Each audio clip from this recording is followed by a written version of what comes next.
And new tonight at 6, it's hard to forget this disturbing video from inside the Adams County Jail. An inmate going through an opioid withdrawal, and after 3 days of throwing up, 25-year-old Tyler Tabor died of dehydration in the jail. Denver 7's Jennifer Kovaleski has been digging into opioid addiction in our jails and how they deal with it. And you found, Jen, some of the jails are addressing this thing head on. Yeah, Shannon and Ann, and as you mentioned, this video is hard to watch. And dying of dehydration is a real risk for inmates going through this kind of withdrawal in the jail.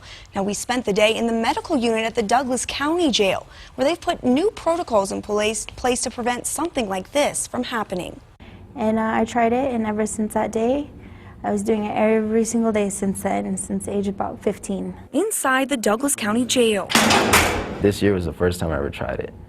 And it just like that, you know what I mean? It's like spreads like wildfire. The stories of opiate addiction are heartbreaking. Heroin's just horrible. It's horrible. For 20-year-old inmate Marquise Mitchell, heroin cost him everything. I had a scholarship to the School of Mines. I wanted to go be a math teacher, and my first felonies took away my scholarship. These inmates are just two of the faces of America's heroin epidemic, something deputies are having to deal with on a daily basis. And they say the hardest part is detox. They get very sick, vomiting, diarrhea, which is why people die from dehydration. The withdrawals is something that I watch. Every deputy, every civilian in here watches.